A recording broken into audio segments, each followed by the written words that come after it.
अच्छा इधर देखो, अपना लास्ट टाइम कौन सा चैप्टर चल रहा था? आरसीएम खत्म नहीं हुआ था। अच्छा ठीक है।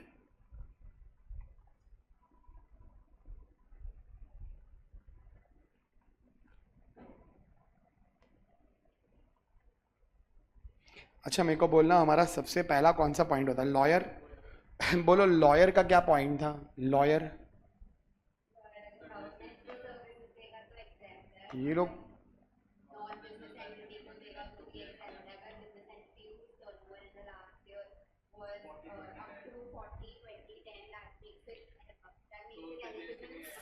फॉर एग्जेम्पशन फ्रॉम रजिस्ट्रेशन, तो एग्जेम्प्ट होता था, लेकिन अगर वो ज्यादा रहेगा तो जीएसटी आएगा और आरसीएम। तो मेरे को बोलना lawyer to government exempt, lawyer to exempt, lawyer to business entity गरीब वाले जिसका turnover aggregate turnover of the preceding financial year, तो रजिस्ट्रेशन लिमिट तक तो एग्जेम्प्ट, अदरवाइज बोलो जीएसटी।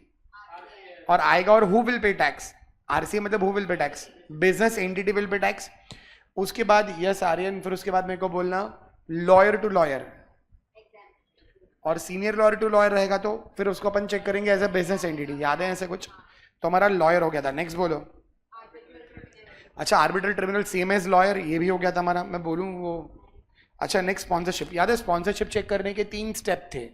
पहला स्टेप बोलो।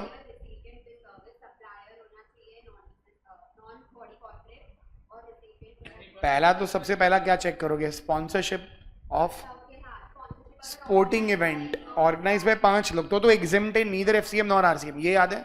वो 5 लोग में कुछ थे, national sports federation, Indian Olympic association, फिर पंचायत युवा क्रीड़ा खेल अभियान, पंचायत युवा क्रीड़ा खेल अभियान, और पीवाईके पाइका, पीवाईके पंचायत युवा क्रीड़ा खेल अभियान Paika.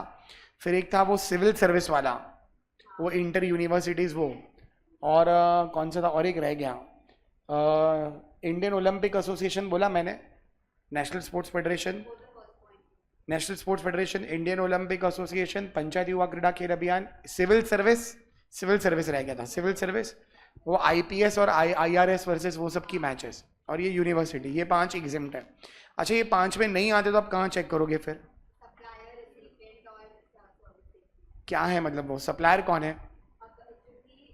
Non BC, non body corporate, recipient कौन है? बॉडी कॉर्पोरेट और पार्टनरशिप फर्म, और सर्विस क्या दे रहा है? Sponsorship, any sponsorship. ठीक है, तो बोलो वो क्या होगा? आरसीएम लग जाएगा, लेकिन उसमें भी नहीं आ रहा है तो अदरवाइज एफसीएम। आपको याद है ये आर्यन? अच्छा उसके बाद डायरेक्टर हुआ था हमारा। अच्छा डायरेक्टर पहले तो 2 टाइप के हैं, कौन से? एग्जीक्यूटिव, नॉन एग्जीक्यूटिव मतलब एम्प्लॉय, एम्प्लॉय डायरेक्टर, और नॉन एग्जीक्यूटिव मतलब नॉट एन एम्प्लॉय। अच्छा एम्प्लॉय डायरेक्टर का टीडीएस कौन सी सेक्शन में कटता है? और उसका नॉन एम्प्लॉय का 194J। मेरे को बोलना 192 वाले पर जीएसटी आएगा या नहीं, और 194J ऊपर आएगा, और टैक्स कौन पे करेगा? कंपनी, डायरेक्टर टू कंपनी, तो company body corporate will pay tax. अच्छा मान लो डायरेक्टर एज ए डायरेक्टर काम नहीं कर रहा है, पर्सनल कैपेसिटी में काम कर रहा है, पर्सनल कैपेसिटी में, तो उस केस में मेरे को बोलना check any other entry of RCM, कहीं और कवर हो रहा है क्या? फॉर एग्जाम्पल क्या था वो? Renting of residential property by Nita Ambani to Reliance. अगर नीता अंबानी अपना रेसिडेंशियल प्रॉपर्टी रजिस्टर्ड पर्सन को दे रही है, रिलायंस को, तो आरसीएम लग जाएगा, याद है वो? तो मेरे को बोलना, लेकिन वो आरसीएम नीचे वाले पॉइंट से था, ये वाले, है ना? अच्छा लेकिन मान लो वो लैपटॉप भाड़े पर दे रही है, ऐसे कुछ काम कर रही है, मतलब जो इस, तो बोलो तो एफसीएम लगेगा, क्योंकि वो कहीं आरसीएम में नहीं है। तो ये हमारा डायरेक्टर वाला था। डायरेक्टर एज ए डायरेक्टर काम कर रहा है तो executive, non executive, as a director नहीं है तो फिर अदरवाइज में आप चेक कर लो कोई और आरसीएम में आ रहा है या नहीं। ठीक है, फिर हमारा ऑथर वाला भी हो गया था। बोलो म्यूजिक कंपोजर वाला क्या पॉइंट था? सप्लायर कौन है? फोटोग्राफर, आर्टिस्ट और द लाइक, और रेसिपिएंट म्यूजिक कंपनी और producer, music composer, photographer, artist और द लाइक, ऐसे सब गरीब लोग, और म्यूजिक कंपनी प्रोड्यूसर ऐसे सब अमीर लोग, और temporary transfer of relating to, याद है मैड वाला? कॉपीराइट टेम्पररी दे रहा है, मैड वाली सर्विस। मेरे को बोलना यस आर्यन, मेरे को बोलो इस केस में आरसीएम लग जाएगा। और author to publisher relating to literary works, तो आरसीएम लग जाएगा। लेकिन तो वो जा सकता है ना। और याद है ऐसा कुछ रजिस्टर्ड होना चाहिए, issues declaration to the government. किस में लॉक इन है? ऑथर में। जीटी में पता है सेम कंडीशन है पर लॉक इन नहीं है, ठीक है। उसमें एक्चुअली लॉक इन है लेकिन हमारे मॉड्यूल में नहीं था, उसका लॉक इन अलग है, ठीक है। तो ऑथर हो गया हमारा और म्यूजिक कंपोजर। अच्छा एक बात बोलो ना, आपकी जो भी कंडीशन है, मान लो एक सप्लायर है, एक रेसिपिएंट है, गुड्स और सर्विस दे रहा है, और इस केस में आरसीएम लगता है, मतलब who will pay tax? Recipient will pay tax. ये होना चाहिए लेकिन मिस्टेक हो गई। मिस्टेक हो गई, हुआ क्या? तो एक सप्लायर है, एक रेसिपिएंट है, इसने गुड्स और सर्विस दिया और गलती से इस सप्लायर ने 118 का बिल देकर 118 मांगकर इसने गवर्नमेंट को टैक्स दे दिया। होना क्या चाहिए था, लेकिन हो क्या गया? एफसीएम। आपको समझा? गलती से 118 का बिल दिया, वो भी उससे भी 118 दे दिया और मैंने 18 गवर्नमेंट को दे दिया, ठीक है। मेरा आपसे खाली इतना डाउट है, ये सिचुएशन में मेरे को बोलो मिस्टेक हो गई, मिस्टेक बोलो। अब मैं गवर्नमेंट को बोल रहा हूँ ठीक है ना, क्या फर्क पड़ता है तुमको, तो तुम्हारा 18 रुपया मिल गया, क्या करना है? मैं दूं या वो दे, चलेगा या नहीं?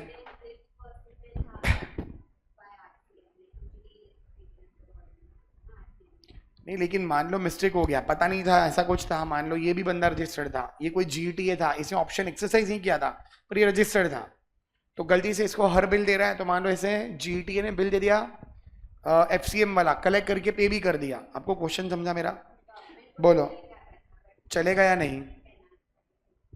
नहीं चलेगा।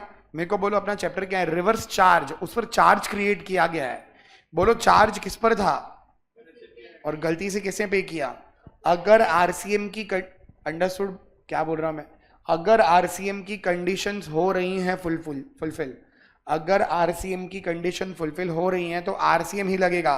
अगर तुमने गलती से भी ऐसा कर दिया है तो supplier will ask for a refund and recipient will pay tax with interest, और इसको भी रिफंड मिलेगा विथ इंटरेस्ट। कुछ समझ में आया मैंने क्या बोला? ठीक है, गलती हो गई है तो गलती को रेक्टिफाई करो। आरसीएम लगता है तो मतलब तेरे को टैक्स देना पड़ेगा, लेकिन गवर्नमेंट यहाँ बहुत क्या करते हैं मतलब 18% टैक्स इंटरेस्ट, और जब रिफंड देंगे तो 6% देंगे इंटरेस्ट। नहीं और भी है, सेक्शन 54 में, लेकिन वो हमारे सिलेबस में नहीं है, ठीक है। क्या जनरली जीएसटी में रिफंड मिलता है? जनरली नहीं। क्लाइंट आएगा तो अपन ना बोल देते, जनरली तो नहीं मिलता। कुछ स्पेशल सिचुएशन है हाँ, जैसे एक्सपोर्ट, तो एक्सपोर्ट में रिफंड मिलता है, वो सब सेक्शन 54 में हम देखेंगे आगे, भले सिलेबस में नहीं है बट उसके इंटरलिंकिंग में कुछ पॉइंट आएंगे। आपको ये समझ में है मैंने क्या बोला? आर्यन कोई डाउट है आपको इसमें एफसीएम आरसीएम वाला पॉइंट? तो मेरे को बोलो, ठीक है। अगर आरसीएम लगता है तो बोलो आरसीएम ही लगेगा, अगर गलती से एफसीएम लगा दिया तो चलेगा या नहीं चलेगा? नहीं चलेगा। गलती से भी एफसीएम लगा दिया तो नहीं चलेगा। कोई डाउट है इन सब में? अच्छा, और ये 12 पॉइंट आपको दिख रहे ना, ये 12, इस 12 पॉइंट में मेरे को बोलो ये जितने भी 12 पॉइंट है इन सब में से जितने भी पॉइंट हैं, जो भी कंडीशन है अगर फुलफिल होती हैं तो बाय डिफॉल्ट बोलो आरसीएम। खाली दो को छोड़ के, दो में कंडीशन फुलफिल हो रही है तो पहला आंसर तो आरसीएम रहेगा, लेकिन however they have an option. क्या हर किसी में ऑप्शन है क्या? नहीं। आपको ये समझ में आया मैं क्या पूछ रहा हूँ? अच्छा ठीक है, ऑथर वाला हो गया हमारा। फिर रेंटिंग ऑफ इमूवेबल प्रॉपर्टी। अच्छा यहाँ रेसिडेंशियल की जगह एक्चुअली इमूवेबल होना चाहिए, ठीक है। एक्चुअली पहले कमर्शियल नहीं था, वो बहुत बाद में आया था। तो बोलो रेंटिंग ऑफ रेसिडेंशियल प्रॉपर्टी, बोलो renting of commercial property. RCM कब लगता है? सप्लायर क्या होता है उसमें? और recipient registered, unregistered to registered तो आरसीएम। कमर्शियल देखो कॉम्पोजिशन डीलर, ये मेरे को बोलना दो पार्ट है, कमर्शियल रेसिडेंशियल कमर्शियल। हम कमर्शियल पर बात कर रहे हैं पहले। अनरजिस्टर्ड टू रजिस्टर्ड होगा तो आरसीएम लगेगा, लेकिन यहाँ पर एक कमेंटमेंट आया था, हमने नोट लिखी थी, नोट कि अगर रेसिपिएंट बोलो रजिस्टर्ड है लेकिन registered as a composition dealer तो एफसीएम लग जाएगा। याद है आपको? ठीक है, वो तो टैक्स ही नहीं लगेगा। अच्छा मेरे को बोलना रेंटिंग ऑफ रेसिडेंशियल प्रॉपर्टी, इसमें सप्लायर देखना है, रेसिपिएंट देखना है, दोनों को देखना है। ओनली रेसिपिएंट, याद रखना कमर्शियल प्रॉपर्टी में दोनों को देखना है, लेकिन रेसिडेंशियल प्रॉपर्टी में बोलो खाली रेसिपिएंट को देखना है। बोलो रेसिपिएंट। अगर अनरजिस्टर्ड है तो एग्जेम्प्ट है, और अदरवाइज अच्छा, और अगर रेसिपिएंट रजिस्टर्ड है तो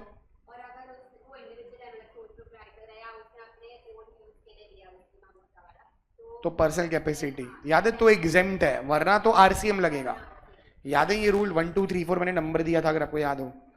आपको याद है आर्यन, ये रेंटिंग ऑफ इमूवेबल प्रॉपर्टी हमारा जीटीए हो गया था शायद, तीनों खत्म हो गया था क्या? वो तीसरा वाला हुआ था रजिस्टर्ड, वो और कोई हुआ था हमारा? अच्छा जीटीए, बोलो जीटीए में पहले क्या चेक करोगे? सबसे पहला 3 पॉइंट है। आर्यन बताना जीटीए में ट्रांसपोर्टेशन नहीं, वो दूसरा था। पहला चेक करो कौन से गुड्स हैं, क्या गुड्स वो 6 में से कोई हैं? 6 थे।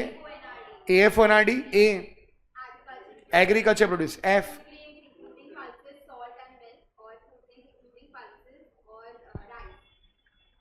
आप लोग बोलो A agriculture produce, F food grain including flowers, दो नाम आगे थे दो नाम पीछे थे, दो नाम बोलो, milk salt, rice pulses, A F. O organic manure, A F O. N N N N बोलो एन, क्या था एन आर्यन? Newspapers and magazine. R relief material, relief. D याद रहेगा, ए एफ डी। अगर ये वाले गुड्स रहे, सामने वाला देखना ही नहीं है, एग्जेम्प्ट है।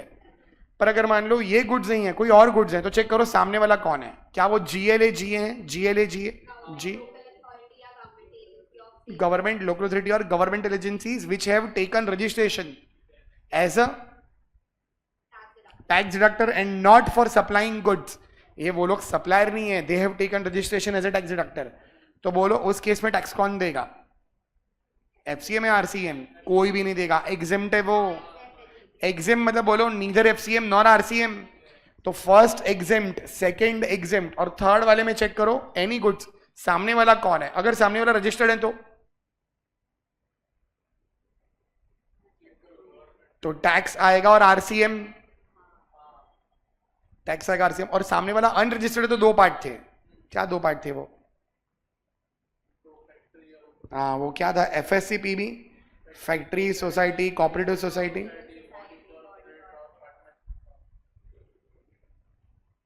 तो क्या करना है फिर? ये देखो जीटी है, बोलो जीटी है ट्रांसपोर्टेशन ऑफ एफ ओनाडी, टैक्स आएगा नहीं, एग्जेम्प्ट है वो। Next transportation of any goods, कोई भी गुड्स हो, कोई भी एनी, लेकिन सामने वाला कौन है? GLA GA tax deductor, exempt है, ये दोनों एग्जेम्प्ट है। और तीसरा ये देखो ये वाला था, याद आया ये? बोलो सामने वाला रजिस्टर्ड है तो जीएसटी आएगा और आरसीएम। अगर वो अनरजिस्टर्ड है तो yes Aryan, FSC PB, factory society, cooperative society, partnership firm, body corporate, तो जीएसटी आएगा और आरसीएम लगेगा, मतलब recipient will pay tax. Otherwise वो एग्जेम्प्ट ही है। ये अदर्स रहा तो बोलो एग्जेम्प्ट है, नीदर एफसीएम नॉर आरसीएम। ठीक है, मेरे को बोलना जीटी है। ये एक बात मैं पूछना भूल गया, और कुछ? He has option to pay tax under FCM. क्या जीटीए के पास ऑप्शन भी होता है? हाँ, अगर वो 3 कंडीशन है, लेकिन यहाँ लॉक इन नहीं है हमारी मॉड्यूल में। अच्छी तरह देखना, जीटीए एक जीटी है जो ट्रांसपोर्टेशन कर रहा है, ट्रांसपोर्टेशन ऑफ बुक्स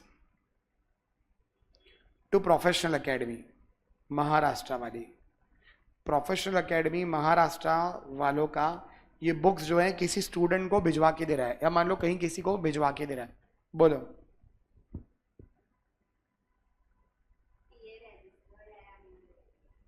आप बोलो, पहले वाले में कवर होगा फर्स्ट में कवर होगा फर्स्ट, ए फॉर आरडी नहीं। दूसरे वाले में कवर होगा नहीं, वो जीएलए जीए थोड़ी है, तो अदरवाइज तीसरा आएगा। और तीसरे वाले में बोलो रजिस्टर्ड है वो, बोलो आरसीएम लग जाएगा, है ना आर्यन? कोई डाउट है इसमें? अच्छा दूसरा, एक जीटी है महाराष्ट्र वाला, और मान लो मान लो कोई कुर्ती का मैन्युफैक्चरिंग का फैक्ट्री है, इनका टर्नओवर जो है एग्रीगेट टर्नओवर वो अभी भी 5 लाख रुपए है, ठीक है, ऐसे कुछ तो हैं, बोलो। और इनको ट्रांसपोर्टेशन करके दे रहा है, ट्रांसपोर्टेशन ऑफ कुर्तीज, बोलो पहला तो ये किधर जाएगा ट्रांसपोर्टेशन ऑफ कुर्ती? फर्स्ट में नहीं आएगा, AF1RD। दूसरा सामने वाला चेक करो, GLA क्या ये GLA है? नहीं। तो तीसरा वाला बोलो, अनरजिस्टर्ड फैक्ट्री में कवर हो जाएगा, क्या टैक्स आएगा इसमें? एंड बोलो RCM लगेगा। लेकिन एक दिक्कत है, क्या दिक्कत है? अनरजिस्टर्ड है, बोलो RCM लग रहा है, अनरजिस्टर्ड आदमी टैक्स कैसे दे सकता है? कुछ समझा क्वेश्चन क्या है? आपको समझा आर्यन? बोलो अनरजिस्टर्ड आदमी टैक्स कैसे देगा? बोलो नव्या, क्या करें?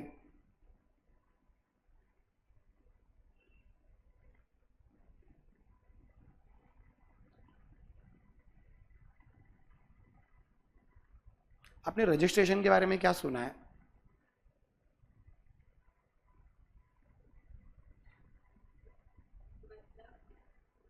मतलब रजिस्ट्रेशन के बारे में क्या सुना है? गुड्स के लिए 40 लाख, सर्विस के लिए 20 लाख। ये टर्नओवर बेस्ड है, टर्नओवर बेस्ड। क्या उसके अलावा भी रजिस्ट्रेशन होते हैं? कौन सा? कंपलसरी? अरे याद करो, वो taxable person, normal TP, registered अपना हुआ था, नॉर्मल टीपी, रजिस्टर्ड और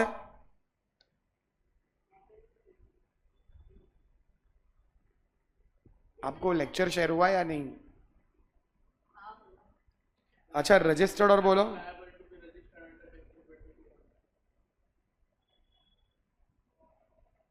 ठीक है, इधर देखो, रजिस्टर्ड और liable to registered under section 22 और 24, ऐसा कुछ तुमने पढ़ा था?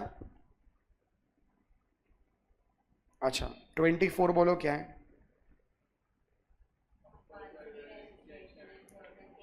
मतलब इररिस्पेक्टिव ऑफ द टर्नओवर, हम टर्नओवर चेक ही नहीं करेंगे, not withstanding anything contained in section 22(1). 22(1) को बोलो ये ओवरराइड कर रहा है, ठीक है। The following categories of person shall be, देखो 22(1) में क्या लिखा है, 22 सबसेक्शन 1, 22(1) में लिखा है टर्नओवर बेस्ड रजिस्ट्रेशन, है ना। और बोलो नॉट विथस्टैंडिंग मतलब क्या होता है? ओवरराइडिंग इफेक्ट होती है ना। या फिर आप सिंपल लैंग्वेज में बोल दो, तेल लेने गई वो, बोलो 22(1) तेल लेने गया, ये सब हमने आपको बोला था कि टर्नओवर बेस पर रजिस्ट्रेशन करना है, पर तेल लेने गई, ये सब बातें हम अब कह रहे हैं। जो नीचे लिखा है देश शाल बी रिक्वायर्ड, मतलब must be required to be registered even if the turnover is, बोलो वो बिलो 40-20 जो भी लिमिट्स है। इसमें पढ़ना आप थर्ड क्लॉज नंबर 3 पढ़ो।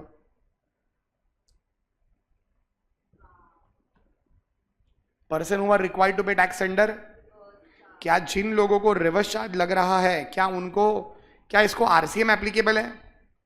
Even if is unregistered RCM applicable है। अब बोलो क्या करें? रजिस्ट्रेशन टर्नओवर 5 लाख है फिर भी रजिस्ट्रेशन अंडर सेक्शन 22(1) या 24? 24। और बोलो he will take registration and then pay tax. आपको ये समझ में आया मैंने क्या बोला?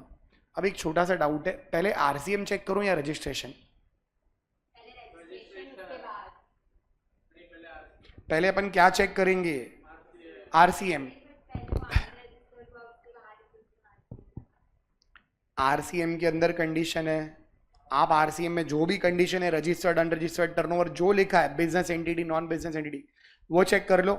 अगर RCM होता ही नहीं है तो बात खत्म, लेकिन हो रहा है और वो अनरजिस्टर्ड है तो बोलो तो रजिस्ट्रेशन करना पड़ेगा। इट मींस बोलो पहले मैं क्या चेक कर रहा हूं? RCM की कंडीशन, मुझे नहीं पता क्या कंडीशन है, वो कंडीशन कुछ भी हो, तो पहले अपन क्या चेक करेंगे? RCM। आपको इसमें कोई डाउट है? आपको समझा मैंने क्या बोला? हमारा इसी के साथ बोलो GT हो गया। और एक चीज याद रखना, बोलो एक सप्लायर है, एक रेसिपिएंट है।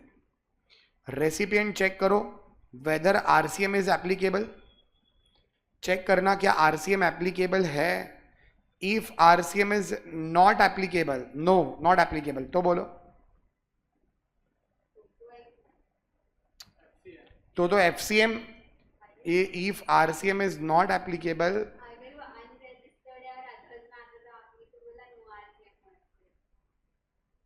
क्या बोल रही हो आप? मैं कहाँ बोल रहा हूँ सप्लायर अनरजिस्टर्ड है, मैंने कहाँ बोला?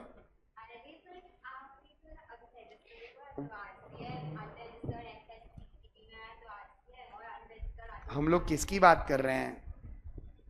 रेसिपिएंट। मेरे को बोलो जो भी, मैं खाली इसके लिए नहीं बोल रहा हूँ, जीटीए पूरा जितने भी आरसीएम में पॉइंट है उसकी बात चल रही है, ठीक है? जितने भी पॉइंट है आप सबसे पहला क्या चेक करोगे?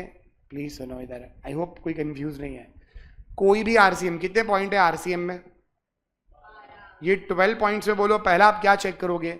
आरसीएम एप्लीकेबल है, नहीं तो FCM.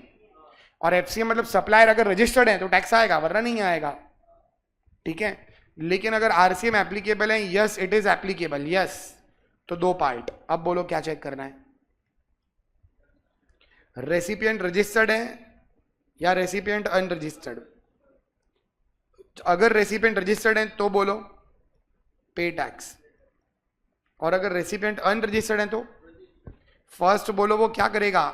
Registration under section, and then बोलो पे टैक्स। मेरे को बोलना GTA, GTA to registered person, बोलो आरसीएम एप्लीकेबल, यस यस में बोलो pay tax. GTA to unregistered FSCPB applicable, yes, लेकिन बोलो recipient, first take registration then pay tax. कोई डाउट है इसमें? अच्छा मेरे को बोलना एक मान लो बीसीसीआई है और स्पॉन्सरशिप ऑफ आईपीएल, स्पॉन्सरशिप, सामने वाला टाटा है, बोलो FCM RCM, BCCI to Tata, RCM applicable, applicable, yes, बोलो रेसिपिएंट टाटा कंपनी। अगर मैं बोलूं टाटा रजिस्टर्ड है तो बोलो, और अगर वो इन केस अनरजिस्टर्ड है, एक सेकेंड, स्पॉन्सरशिप में आरसीएम कब लगता है? Recipient any person other than body corporate, मतलब नॉन बीसी। और ये ऐसा हो सकता है कोई बॉडी कॉर्पोरेट है, नई रजिस्ट्रेशन दिया और स्पॉन्सर कर दिया किसी को, promotional activity point of view से, तो बोलो बॉडी कॉर्पोरेट है लेकिन अनरजिस्टर्ड है, बोलो क्या करे? रजिस्ट्रेशन और फिर पे टैक्स। कोई डाउट है इसमें? अच्छा ये बीसीसीआई नहीं है, मान लो ये कंपनी है एक्स प्राइवेट लिमिटेड है, प्राइवेट लिमिटेड। अब बोलो FCM, RCM applicable, no FCM. अब आपको ये डायग्राम समझ में आ रहा है भाई सूफियान? आई होप आप कंफ्यूज नहीं हो।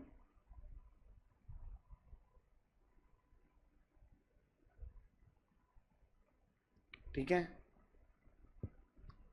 कोई डाउट है?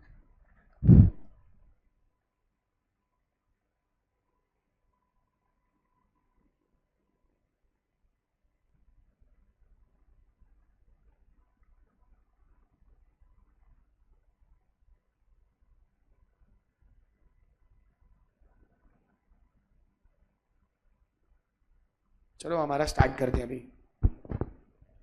अच्छा ऑनलाइन में मेरे को बोलना भाई आर्यन रीस्टार्ट करें हम, क्या हुआ?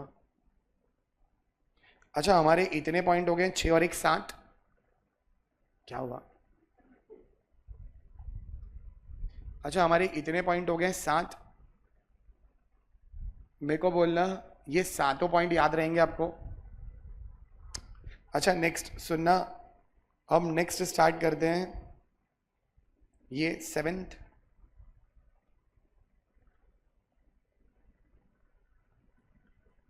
कौन सा था 7th point? Landing of security. पढ़ना ये, सप्लायर कौन है? रेसिपिएंट कौन है? बॉरोवर। और सर्विस क्या है? Lending of securities. इधर देखना, मेरे को बोलो एक है सप्लायर, एक है सप्लायर। सप्लायर कौन होगा? लैंडर है ना। सप्लायर कौन होगा? लैंडर। रेसिपिएंट कौन होगा? बॉरोवर।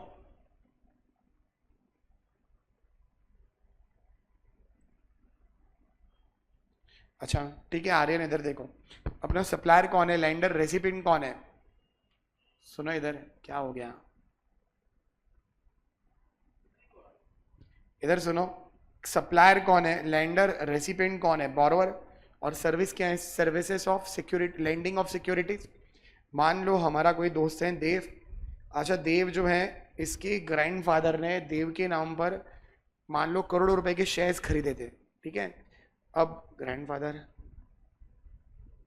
अच्छा देव के ग्रैंडफादर एक्सपायर हो गए, और मान लो देव के ग्रैंडफादर एक्सपायर हो गए और वो बिल बनाकर गए थे कि मेरे सारे शेयर्स, अब बोलो किसके होंगे, सुनो इधर, मेरे सारे के सारे शेयर्स किसके होंगे, देव के, देव के।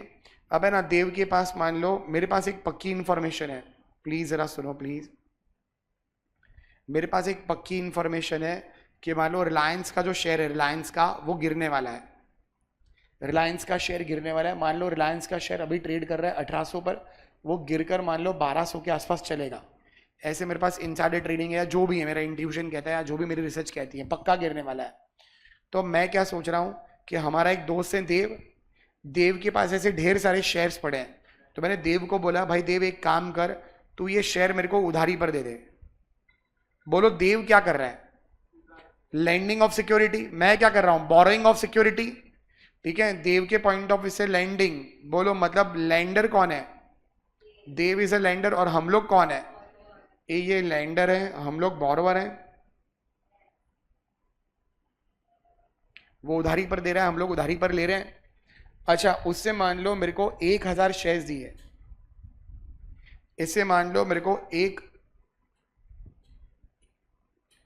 1000 रिलायंस के शेयर्स उधारी पर दिए, इससे मेरे को कितने शेयर्स दिए उधारी पर, प्लीज सुनो, बोलो इससे मेरे को कितने शेयर्स दिए, 1000 शेयर्स उधारी पर दिए। अब बोलो मैं क्या करूं, इस शेयर्स का सेल कर दूंगा, सेल करके कितना पैसा आएगा, 1800 इंटू 1000, 18 लाख रुपए आ जाएगा। अब बोलो क्या करना है फिर आगे, शेयर्स का प्राइस गिर गया, वापस बाय करेंगे हम, बाय क्यों करना है, उसको रिटर्न करना पड़ेगा, मेरे को बोलना कितना रुपया, 12 लाख, 12 लाख।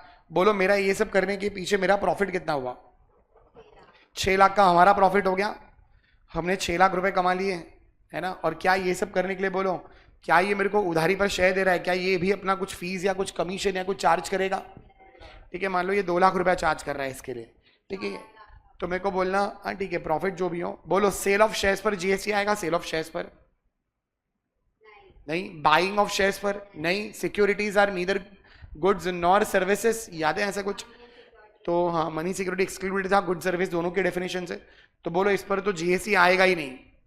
अब ये वाला जो केस है, ये तुमको ये क्लियर है लैंडिंग ऑफ सिक्योरिटी क्या होता है। अब प्रैक्टिकली मेरे को बोलना, क्या मेरा ऐसा कोई दोस्त होगा देव जैसा, जिसके पास हजारों लाखों करोड़ रुपए के शेयर्स हो और वो मेरे को शेयर उधारी पर दे, नहीं ऐसा प्रैक्टिकली बोलो होगा तो देगा नहीं, अगर होगा तो वो देगा नहीं। तो मेरे को बोलो अगर मान लो हमारा कोई दोस्त है लैंडर है, लेकिन बोलो प्रैक्टिकली ये ढूंढना मुश्किल है, प्रैक्टिकली ये ढूंढना मुश्किल है, तो बोलो प्रैक्टिकली मुझे लैंडर कहाँ से मिलेगा, इंटरमीडियरी के थ्रू। क्या ऐसा हो सकता है कि मान लो किसी के पास बहुत सारे शेयर्स और ये सब हो, वो अपने शेयर्स उधारी पर रख दे, वो सोच रहा है मेरे पास ऐसे ही पड़ा है तो मैं एक काम करता हूँ उसे थोड़ा बहुत रेवेन्यू जनरेट कर लेता हूँ, ये लोग फिक्स मंथली सैलरी देंगे, सॉरी फिक्स मंथली एक अमाउंट देंगे, तो बोलो लैंडिंग ऑफ सिक्योरिटीज। उसके बाद बोलो ये क्या कर रहा है आगे, ये लैंडिंग कर रहा है और हम बोलो क्या कर रहे हैं, borrowing of securities from intermediary, है ना। और इसके लिए इंटरमीडियरी खुद का कमीशन चार्ज करेगा, क्या लोग ऐसे ही कुछ काम करते होंगे। अब है ना, बोलो मैं किसको फीस पे करने वाला हूं, इसको, मैं तो ये तो मेरे को कभी मिला ही नहीं, मैं उसको जानता भी नहीं हूं, तो बोलो बोरोवर टू इंटरमीडियरी मान लो 2 लाख रुपए पे किए। अब क्या ये पूरा 2 लाख इंटरमीडियरी का है, बोलो 2 लाख मैंने इंटरमीडियरी को दिया, इसमें से बोलो एक अमाउंट इसको जाएगा लेट से 1.5 लाख, तो बोलो अल्टीमेटली इंटरमीडियरी को कितना मिल रहा है 50 और लैंडर को कितना मिल रहा है 1.5 लाख, और मेरी जेब से कितना गया 2 लाख। अब बोलो यहां पर क्या होगा, ये जो इंटरमीडियरी है इफेक्टिवली बोलो इसका आउटवर्ड ऊपर कितना टैक्स आएगा, आउटवर्ड पर 2 लाख का और इनवर्ड ऊपर बोलो 1.5 लाख का। In short net outward minus inward 50,000 पर ये टैक्स देगा और 1.5 लाख पर ये टैक्स देगा। अब प्रैक्टिकली यहां पर प्लेस ऑफ सप्लाई डिटरमाइन करने में दिक्कत आती थी, बिकॉज हमको पता नहीं है लैंडर कहां पर बैठा है।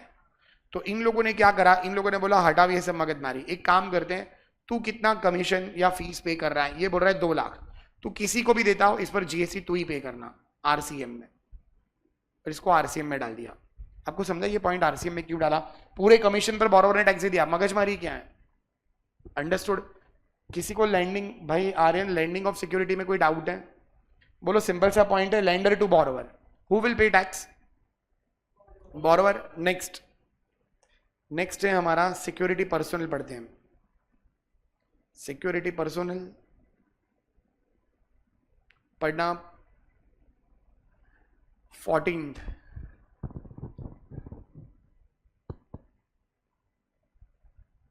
बोलो सप्लायर कौन है?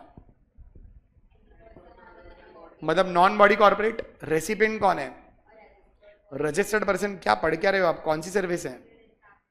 चेक करना। Non body corporate, registered person, security services by way of security personnel. बोलो हु विल पे टैक्स? याद रहेगा ये, non body corporate to registered person, security services, security personnel, तो आरसीएम लगेगा। कोई डाउट है इसमें? इतनी कंडीशंस है। नोट, ये नोट है ना, यहां लिखा है नीचे, ये नीचे दिख रहा है, A to registered person RCM में, लेकिन however nothing contained in this entry shall apply to the following. मतलब नीचे वाले लोग रजिस्टर्ड भी हैं तो भी बोलो आरसीएम नहीं लगेगा। कौन लोग हैं ये? ए टैक्स डिडक्टर हैं, जीएलए जीए, और दूसरा कौन है? कॉम्पोजिशन स्कीम में है वो, चेक करो जरा। बोलो if the recipient is GLA GA tax deductor, या तो बोलो कॉम्पोजिशन, तो बोलो क्या लग जाएगा? एफसीएम। जरा इसको देखना ध्यान से। बोलो सप्लायर कौन है? Non body corporate, company corporation नहीं है, बाकी जो होना हो। रेसिपिएंट कौन है? Registered person. और सर्विस क्या है? Security services by way of security personal, who will pay tax? RCM लग जाएगा, रेसिपिएंट विल पे टैक्स। और बोलो इफ रेसिपिएंट इज या फिर बोलो अगर वो कॉम्पोजिशन ले तो क्या होगा? ठीक है, मेरे को बोलना पहला क्वेश्चन। मान लो एक पार्टनरशिप फर्म है X Y Z and associates. कौन है ये X Y Z and associates?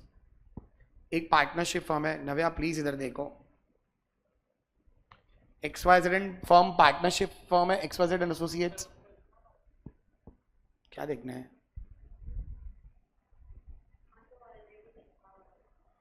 इधर देखो तुम चुपचाप। एक्स वाई जेड एसोसिएट्स बोलो, एक पार्टनरशिप फर्म है, प्रोफेशनल एकेडमी प्राइवेट लिमिटेड। क्या ये लोग जीएसटी में रजिस्टर्ड है? बोलो हु विल पे टैक्स? अच्छा, और ये काम क्या कर रहे हैं? मान लो ये लोग है ना क्लास में, मान लो कुछ बच्चे ऐसे आते हैं जो लोग है ना बेंच ऊपर पता नहीं कुछ ना कुछ ड्राइंग करते हैं, लिखते रहते हैं, हो सकता है। मान लो लोग खुद का नाम लिखते हैं। मेरे को बोलना इसके लिए इन लोगों ने क्या करा, क्लासरूम के अंदर है ना सीसीटीवी कैमरास लगा के रखा है, दिख रहा है पीछे? क्लासरूम के अंदर सिक्योरिटी सर्विसेज है, सीसीटीवी कैमरा। बोलो एफसीएम आरसीएम? देव? आरसीएम। आपका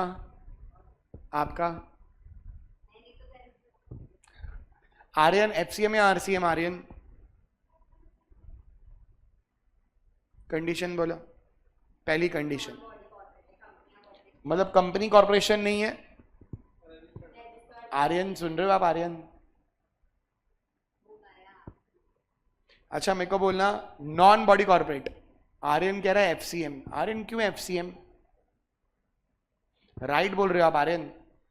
बोलो क्यों एफसीएम? एफसीएम क्यों आएगा? ठीक है चलो, कंडीशन बोलो। पहला, सिक्योरिटी पर्सोनल नहीं है, सीसीटीवी कैमरास हैं। बोलो सप्लायर कौन होना चाहिए? Supplier non body corporate, company corporation नहीं होना चाहिए। हाँ, पार्टनरशिप फर्म है तो मतलब कंपनी कॉर्पोरेशन नहीं है। दूसरा, सीसीटीवी कैमरास, सिक्योरिटी पर्सनल, वो बंदे भेजते हैं वो होना चाहिए। तो मेरे को बोलो यहाँ तो सीसीटीवी कैमरा है, 1 and 3 हो रहा है, 2 नहीं हो रहा है। बोलो क्या होगा इस एग्जाम्पल में? एफसीएम, फॉरवर्ड चार्ज आएगा, फॉरवर्ड चार्ज मैकेनिज्म। अच्छा नेक्स्ट, मेरे को बोलना X Y Z and associates एक पार्टनरशिप फर्म है, पार्टनरशिप फर्म, और ये क्या करता है? Professional academy private limited. ठीक है, एक बंदा जो रजिस्टर्ड है लेकिन वो कॉम्पोजिशन डीलर है, कॉम्पोजिशन डीलर, और सिक्योरिटी पर्सोनल वाला सर्विस दे रहा है। बोलो आरसीएम एफसीएम? क्यों? क्या पहला कंडीशन हो रहा है? दूसरा हो रहा है, तीसरा नहीं हो रहा है। बोलो क्या होगा? एफसीएम। तीसरा कंडीशन मेरे को बोलना X Y Z and associates, एक पार्टनरशिप फर्म है और मान लो सिक्योरिटी पर्सनल वाला सर्विस दे रहे हैं to Indian railways, a department of central government which has taken registration as a tax deductor.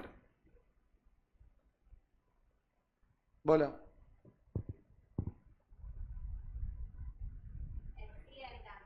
क्यों? बोलो टैक्स डिडक्टर होगा तो X Y Z private limited, security personnel और मेरे को बोलना प्रोफेशनल एकेडमी प्राइवेट लिमिटेड, ये जीएसटी में रजिस्टर्ड है। बोलो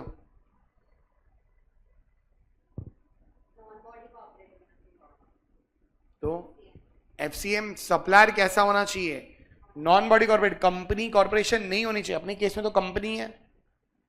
कोई डाउट है इसमें? बोलो कंडीशन क्या है? Security personnel services by way of security services bye security personal by two registered person, वो ये दोनों नहीं होने चाहिए। अगर ये कंडीशन होती है तो बोलो क्या लग जाएगा? आरसीएम। भाई आर्यन कोई डाउट है इसमें? हमारा इसी के साथ बोलो सिक्योरिटी पर्सनल भी हो गया।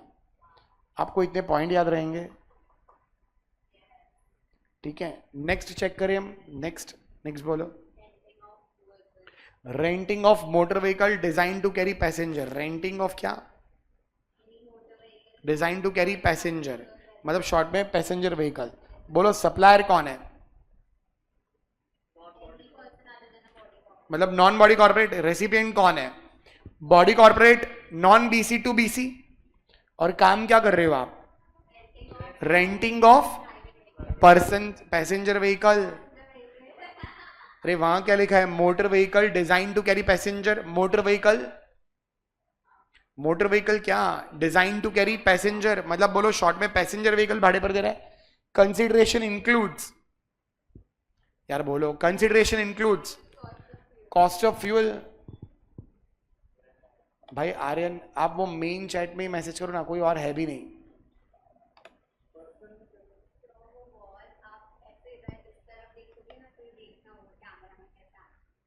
वो है ही नहीं, कैमरा ऑफ रखा है।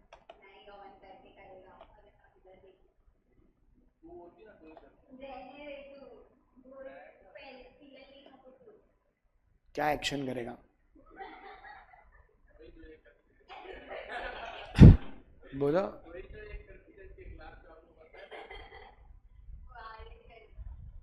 क्या?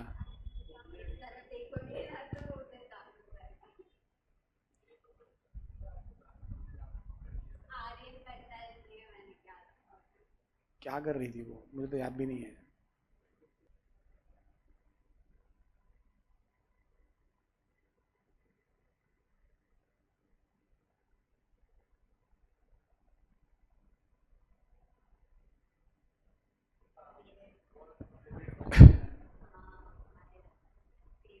मोरबी में वडोदरा मस्त है, मेरा लेक्चर हुआ था।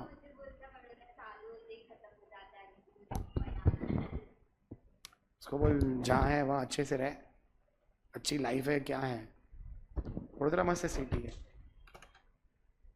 मुझे तो वडोदरा बहुत अच्छा लगा था। वडोदरा, अहमदाबाद।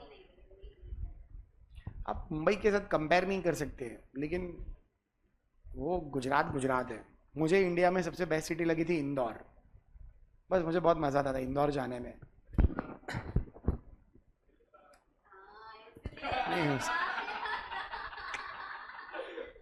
नहीं, मैं वहाँ उज्जैन जाता था ना, तो उज्जैन में वहाँ पर वो लॉर्ड शिवा के टेम्पल में जाते थे हम लोग। और वैसे भी इंदौर, इंदौर मज़ा आता था। अच्छा इधर देखो भाई आर्यन, तुमको कंडीशन याद है? हाँ पहली बार।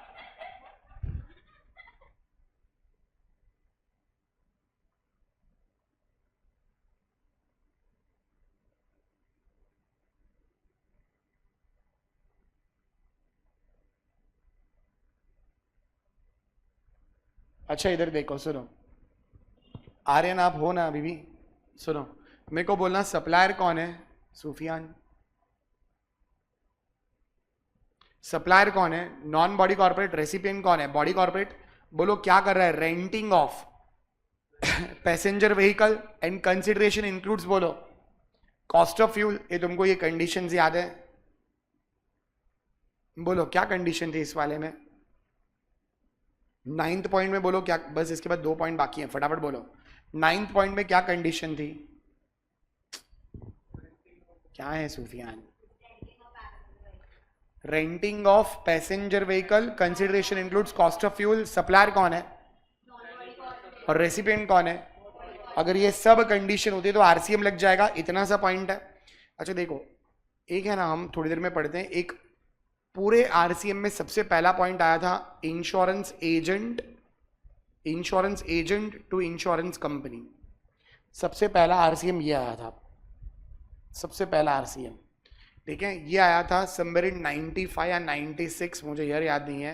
ये आया था सर्विस टैक्स में, और ये लेकर आए थे मनमोहन सिंह जी। सबसे पहला बोलो कौन सा वाला आरसीएम आया था सबसे पहला? Insurance agent to insurance company. Who will pay tax? मेरे को बोलो, अगर मैं एलआईसी भी पकड़ूं, एलआईसी, बोलो एलआईसी के कितने इंश्योरेंस एजेंट है? क्या? तकरीबन 25-30 लाख, तकरीबन 25 से 30 लाख तो एटलीस्ट है। एलआईसी कितनी है? एलआईसी एक क्या है आपकी?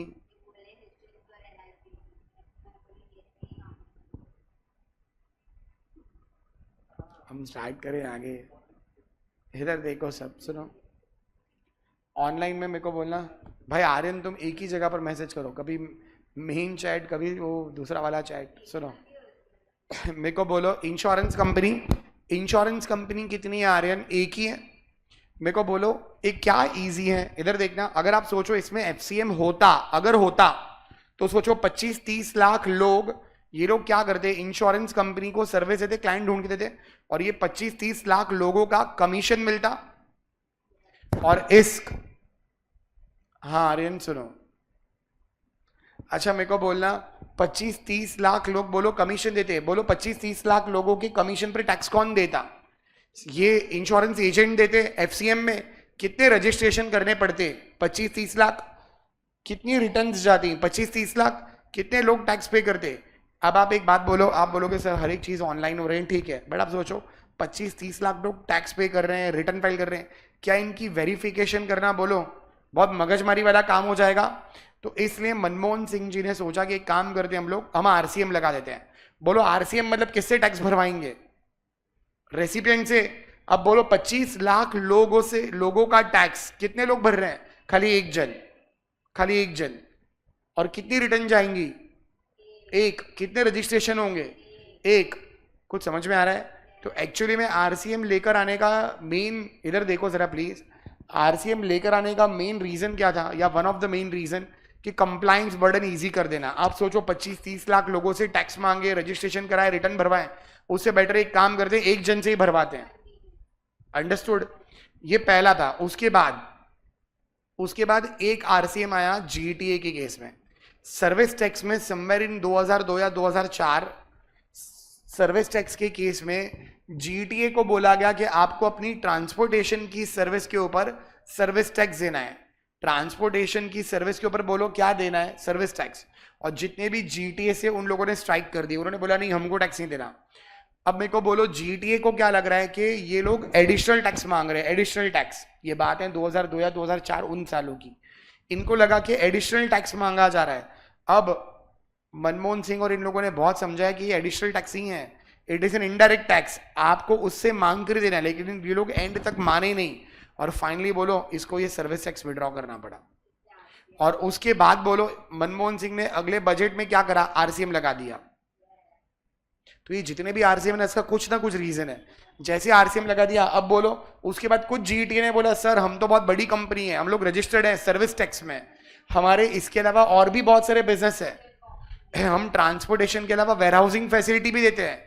मान लो हमने यहाँ से इंदौर गुड्स भिजवा दिए, अब इंदौर में जो बंदा कहता है वो कहता है कि हमको अभी गुड्स नहीं चाहिए, रॉ मटेरियल मुझे 1 हफ्ते के बाद देना, 1 हफ्ता आप अपने पास रखो, सुनो इधर, एक हफ्ता आप अपने पास रॉ मटेरियल रखो, कुछ समझ में आ रहा है?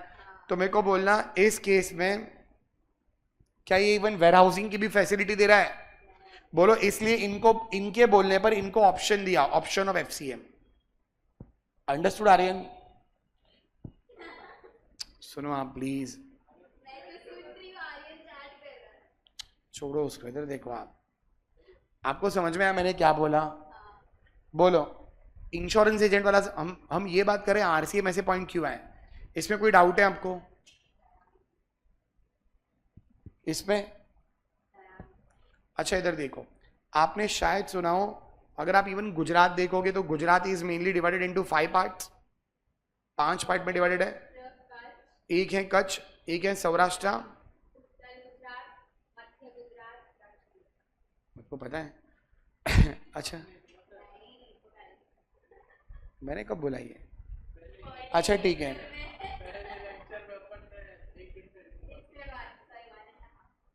हाँ क्या? अच्छा, अब इसमें अगर आप देखोगे तो सबसे अंडर डेवलप्ड कौन सा एरिया था? कच्छ। और मोदी ने अपने टेन्योर में सबसे ज्यादा डेवलपमेंट इस पार्ट में करी थी। अब देखो डेवलपमेंट मतलब क्या, वहां पर ज्यादा से ज्यादा कंपनीज खुलती गई। अब मेरे को एक बात बोलो, इतनी सारी कंपनीज खुलती जा रही हैं, ठीक है, अब लोकल लोग जो है उनको काम मिलना चालू हो गया। मुझे याद है मेरे गांव से, कच्छ से जितने भी लोग आते हैं यहाँ पर आकर दाबेली बेचते, ऑलमोस्ट मेरे जो भी अपना देखो ना स्ट्रगलिंग लाइफ होती थी, देखा कच्ची दाबेली ऐसे बहुत कम लोग हैं, जैसे मतलब कुछ कम्युनिटीज के लोग हैं, दे वेर रिच, अदरवाइज जो है बाकी सब लोग तो स्ट्रगल ही कर रहे थे। तो ये कच्ची दाबेली वाले रहते थे, मतलब दाबेली और ये सब बिजनेस करते। अब है ना, सुनो इधर, अब ये जो है मेरे को बोलना, अब डेवलपमेंट वहाँ अच्छा खासा हो गया। अब किसी भी एरिया में अगर कभी डेवलपमेंट होता ना तो लोकल लोग काम करना छोड़ देते हैं। अब लोकल लोगों ने क्या करना चालू करा, तो लोकल ने ना वहां पर अपनी जो जमीन है, मान लो खेती या कुछ नहीं करना है या जो भी है, इस जमीन पर इन लोगों ने 4-5 चौल बना दी, ठीक है, एक चौल मान लो 5 चौल बना दी, और एक चौल में मान लो 20 रूम्स है, 10 नीचे 10 ऊपर, 20 इंटू 5 100 रूम्स बना दी। और अब ये लोग क्या करते हैं, अगर मैं मेरे गांव में बोलूं, मेरा टिपिकल जो गांव है, मेरे गांव से मुंद्रा पोर्ट जो है, अदानी का जो पोर्ट है, वो तकरीबन 24 या 25 किलोमीटर दूर है। तो ये लोग क्या करते हैं, ऐसी 100 रूम्स बना दी और 100 रूम्स भाड़े पर देते हैं, और एक एक का भाड़ा 5 से 7 हजार है, 5 से 7 हजार भाड़ा चलता है। बोलो कितना पैसा कमा लिया, 5 लाख रुपए। जो खेती करके या वैसे सब काम करके भी नहीं आ रहे थे, इन लोग अच्छे खासे पैसे कमा रहे हैं। बोलो काम करते हैं, काम करना ही छोड़ दिया है, काम करना ही छोड़ दिया। हाँ वही ना, मतलब खुद काम कुछ नहीं कर रहे हैं। अब ये लोग करते क्या हैं, तो ये लोग गाड़ी लेके घूमते रहते हैं। गांव में एक लोकल बाइक होती है रॉयल एनफील्ड जैसी, राजदूत, आपने शायद सुना है, देखा हो। तो एक रॉयल एनफील्ड जैसी बाइक होती है राजदूत, ये लोग घूमते रहते हैं, बीजेपी कांग्रेस ये सब करते रहते हैं। अब है ना, इन लोग क्या करते हैं गांव में ना, अब इन लोग, आप देखो आप कितना टाइम तक ऐसे ही बैठे रहोगे, एक टाइम के बाद आप बोर हो जाओगे। तो इन लोग क्या करते हैं, गांव में ना एक गाड़ी आती है टाटा एस, आपने देखा होगा ऐसा, वो बीच में डुरता है, यहाँ को 3-4 लोग बैठते हैं, यहाँ 3-4 लोग बैठते हैं, टाटा एस शायद देखी हो आपने। गांव में देखो ना, ऐसा छोटा हाथी बोलते हैं उसको। तो एक एक वो रहता है अपना, क्या तो सुना है आपने? तो एक ये रहती है टाटा एस। हाँ हाँ, देखो ना ये शेयरिंग पर भी जाती है बहुत बारी। तो ये गांव में अब लोग क्या करते हैं, मान लो मेरे गांव वाले, तो ये बंदा क्या करता है, इसे ये गाड़ी चलाना चालू कर दिया। अब ये क्या करता है, ये जितने भी लोग हैं ना उनको बोलेगा, जितने भी इसके इधर रहते हैं, इसकी चौल में रहते हैं, सबको बोलेगा कि आप आज से आपको लेकर आना और लेकर जाना इसकी रिस्पॉन्सिबिलिटी मेरी है। बोलो, लेकर आना और लेकर जाने की रिस्पॉन्सिबिलिटी किसकी? मेरी। भाई मेरी तो ऑलरेडी 5 लाख रुपए इनकम आ रही है, ये मैं कर क्या रहा हूँ, कर क्यों रहा हूँ, टाइम पास करने, अब करे क्या बैठे बैठे। तो इसने बोला आपसे लेकर आना लेकर जाना रिस्पॉन्सिबिलिटी मेरी। अब ये क्या करेगा, गांव से लेकर मुंद्रा पोर्ट में वहां छोड़ेगा। सुन तो लो, आप कभी जाना, मैंने जो गांव बोला कांडागरा, सिराचा सुना है तुमने? सिराचा सुनो ना इधर, तो ये लोग क्या, यार सुनो ना, ये लोग क्या करते हैं, अब सुनो इधर, फिर तुम नव्या में बोलोगे मैं, हाँ लेकिन फिर आप बोलोगे इसने टाइम वेस्ट करा दिया मेरा, ऐसा वैसा देव ऐसा बोलेगा।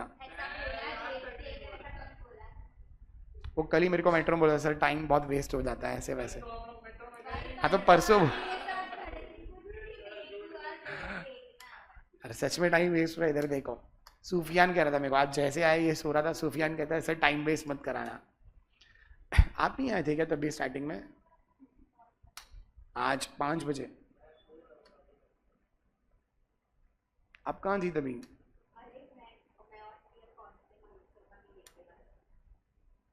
अच्छा, तो उनका भी लेक्चर होता है, रिकॉर्डिंग्स। अच्छा इधर देखना, मेरे को बोलना क्या पूछ रहा था मैं। अब गांव नहीं, मैं तो टाटा एसी बोल रहा हूँ। अबे ना ये लोग क्या करते हैं मालूम है, गांव साइड जो होते हैं ना, टाटा एसी खरीद लिया।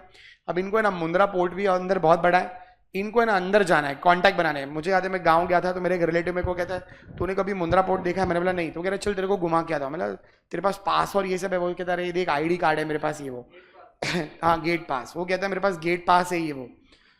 अच्छा अब देखो ये लोग सुनना इधर यार, अब मैं बोलूं कुछ, तुम लिंक्डइन पर अपना प्रोफाइल अपडेट करो, इधर देखो।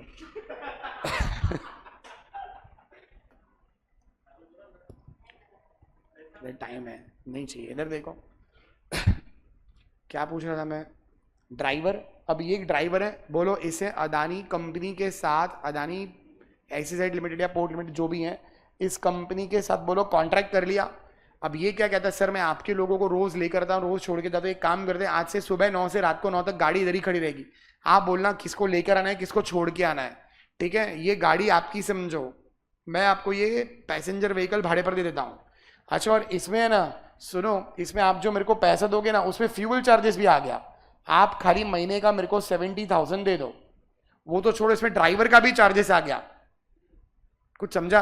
और क्या प्रैक्टिकली लोग ऐसे सब कॉन्ट्रैक्ट करते हैं? हाँ, लेकिन अब प्रैक्टिकली दिक्कत है। तुमको लगता है ड्राइवर रजिस्ट्रेशन करेगा, रिटर्न फाइल करेगा, पेमेंट करेगा? नहीं। इसलिए बोलो इन लोगों ने क्या करा, इसको आरसीएम में डाल दिया। तो ऐसे हर एक पॉइंट है ना, इसका कुछ ना कुछ कहानी है। आपको समझा? जैसे मैंने इंश्योरेंस एजेंट बोला, जीटीए बोला, ये कौन सा पॉइंट था? Renting of passenger vehicle consideration includes cost of fuel by two body corporate. याद रहेगा ये, ठीक है? तो हमारे इसी के साथ बोलो कितने पॉइंट हो गए? 9th भी हो गया। आपको ऑनलाइन में याद है ये सारे पॉइंट? बोलो लॉयर याद है, आर्बिट्रल ट्रिब्यूनल, स्पॉन्सरशिप की सीक्वेंस बोलो। स्पॉन्सरशिप में पहले क्या चेक करोगे? स्पॉन्सरशिप पहले if it is organise by 5 लोग तो बोलो sporting event. Yes Aryan, exempt है वो। अच्छा वो नहीं है तो यार तुम लोग बोलो साथ में। आरसीएम एप्लीकेबल होता है नहीं? बोलो कंडीशन क्या है स्पॉन्सरशिप का? आरसीएम। आर्यन बोलो। Non body corporate to body corporate और पार्टनरशिप फर्म, आरसीएम लग जाएगा इसमें। अच्छा उसके बाद स्पॉन्सरशिप के बाद तीसरा उसमें अगर अदरवाइज में एफसीएम। डायरेक्टर याद है कितने टाइप के डायरेक्टर हैं? कौन से? Executive, non executive. अच्छा एग्जीक्यूटिव पर तो जीएसटी नहीं आएगा, नॉन एग्जीक्यूटिव आएगा जीएसटी और आरसीएम लगेगा। उसके बाद अगर डायरेक्टर अपनी पर्सनल कैपेसिटी में काम कर रहा है तो चेक अदर आरसीएम, अगर किसी अदर में कवर हो रहा है तो 1 एफसीएम। अपना डायरेक्टर हो गया। अच्छा डायरेक्टर के बाद ऑथर और म्यूजिक कंपोजर, ये सब बोलो क्या रूल है इसमें? Music composer, photographer, artist the like, और रेसिपिएंट प्रोड्यूसर और द लाइक। और क्या काम करता है?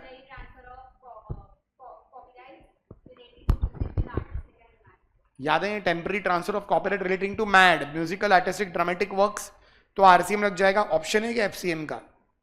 नहीं है, ऑप्शन ऑथर में है। तो म्यूजिक कंपोजर बोल रही हो ना? आप क्या बोल रहे हो अभी? म्यूजिक कंपोजर उसमें नहीं है। बोलो नेक्स्ट, ऑथर वाला, ऑथर टू पब्लिशर और temporary transfer of copyright, who will pay tax? Publisher. लेकिन एंड और एक बारी once option is exercise then, आपको याद है ऑथर वाला? हमारे 1 2 3 4 5 हो गया। जीटीए में बोलो पहला क्या चेक करोगे? GTA Aryan, AF on RD, ये सबसे पहला चेक करो। Transportation of AF on RD, FCM RCM? Exempt neither FCM non RCM. दूसरा क्या है वो? कौन government? GTA recipient, recipient check करो। जीएलए जीए टैक्स डिडक्टर तो भी एग्जेम्प्ट। अच्छा, और तीसरा इन दोनों में नहीं है तो तीसरा क्या करना है, चेक करो रेसिपिएंट कैसा है, अगर रजिस्टर्ड है तो, और अनरजिस्टर्ड पीबी तो जीएसटी आएगा, आरसीएम, एफएससी पीबी बोलो, बॉडी कॉर्पोरेट, और अदरवाइज तो एग्जाम्ड है, जीटी है, ये याद है हमको, जीटी है। अच्छा, लेंडिंग ऑफ सिक्योरिटी बोलो,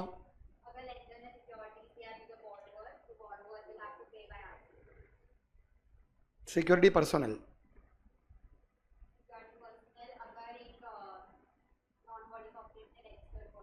non BC to registered person, और क्या काम करते हो आप, services by way of security personnel services, और रेंटिंग वाला,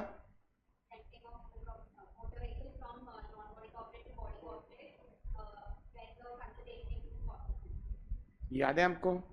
अच्छा, इन दोनों है ना, ये दोनों में सप्लायर कौन है, ये दोनों में ही सप्लायर कौन है, दोनों में सप्लायर नॉन बॉडी कॉर्पोरेट है, दोनों में। लेकिन पहले वाले में रेसिपिएंट कौन है,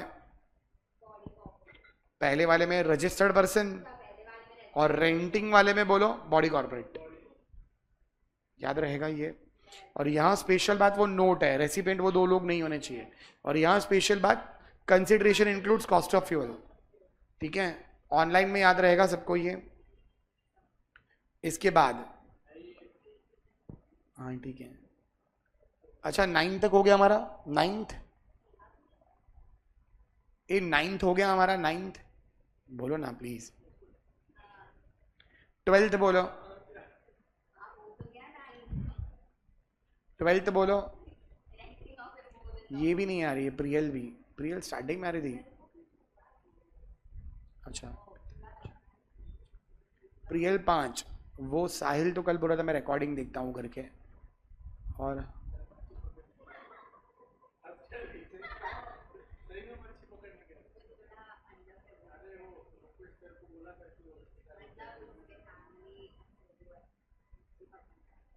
अच्छा,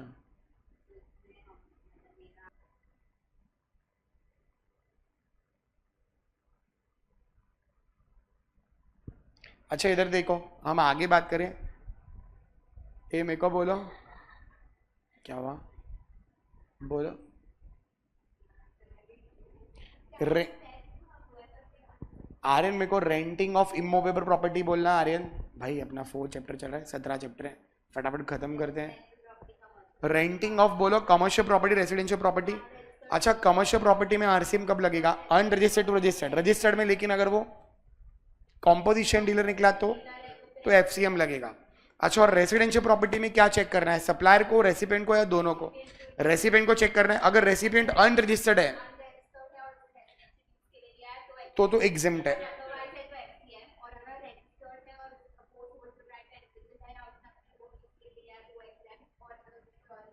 तो आरसीएम लग जाएगा। ये हमने किसमें पढ़ा था, रेंटिंग ऑफ रेसिडेंशियल प्रॉपर्टी में। भाई ऑनलाइन में चेक करना सब लोग ये। आर्यन, हम नेक्स्ट पढ़ने जा रहे हैं आर्यन 10th वाला पॉइंट, एजेंट, स्टार्ट करें हम एजेंट। अच्छा, हमारा नेक्स्ट पॉइंट है एजेंट।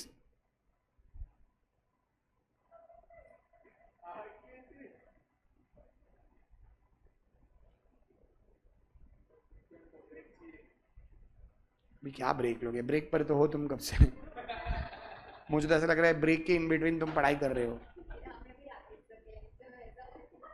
इधर देखो, एजेंट, ऐसा मैं तो क्या बोलूं,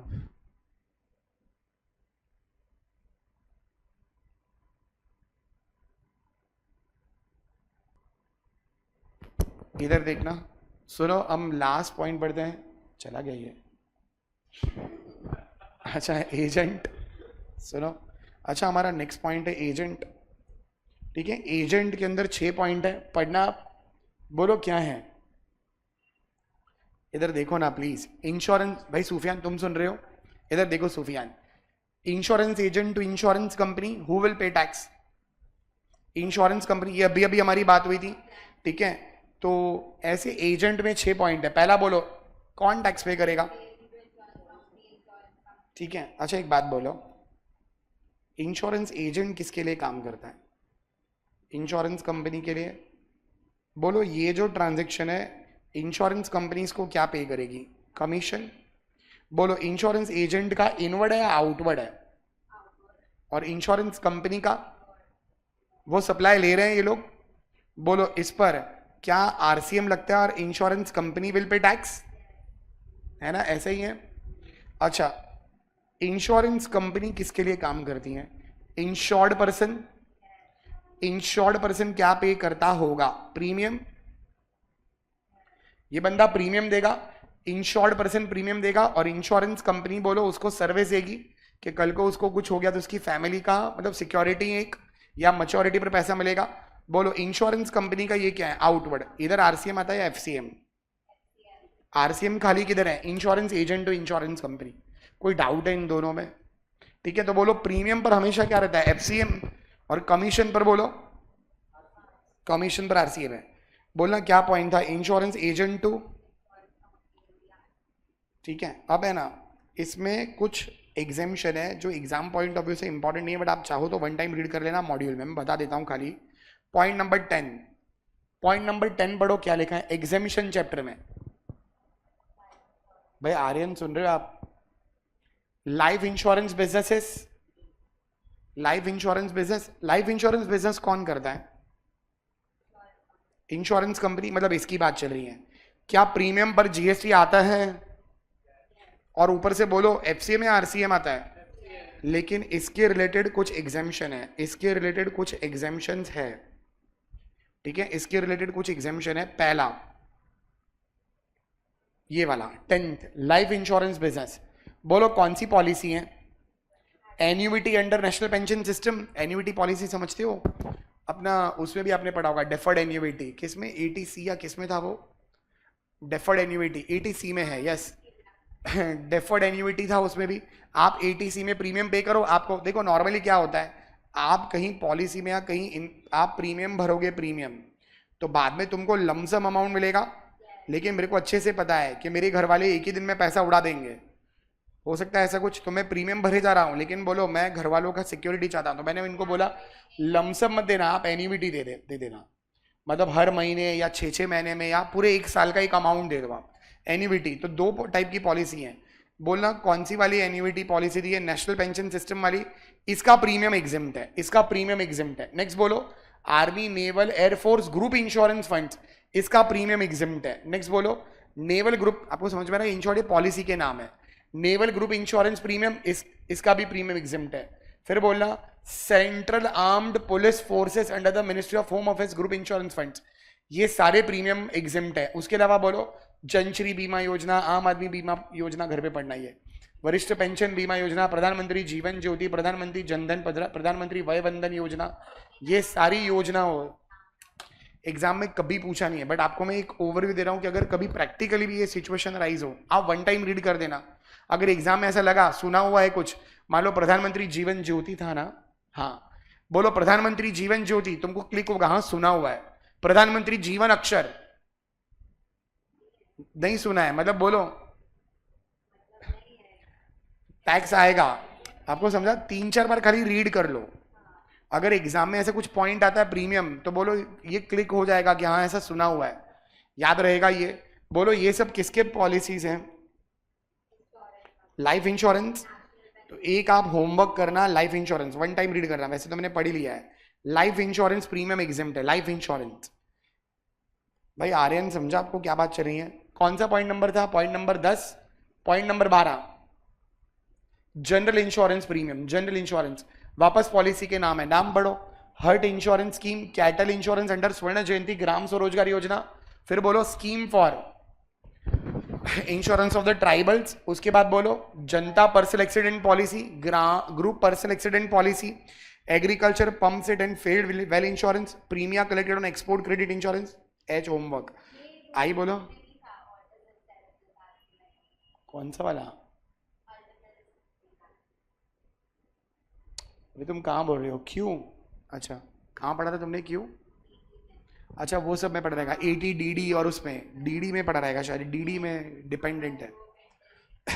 मेरे को बोलना जन आरोग्य बीमा पॉलिसी, प्रधानमंत्री फसल बीमा योजना, उसके बाद बोलो pilot scheme on seed crop insurance, central sector scheme, ये शॉर्ट में स्कीम के नाम है, यूनिवर्सल हेल्थ इंश्योरेंस, राष्ट्रीय स्वास्थ्य बीमा योजना, कोकोनट पाम इंश्योरेंस, प्रधानमंत्री Suraksha Bima Yojana, homework, Nirbhaya health insurance, Bangla Shasya Bima योजना।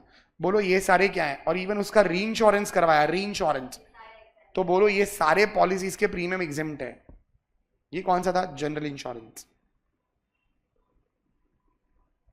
कुछ समझ में आ रहा है?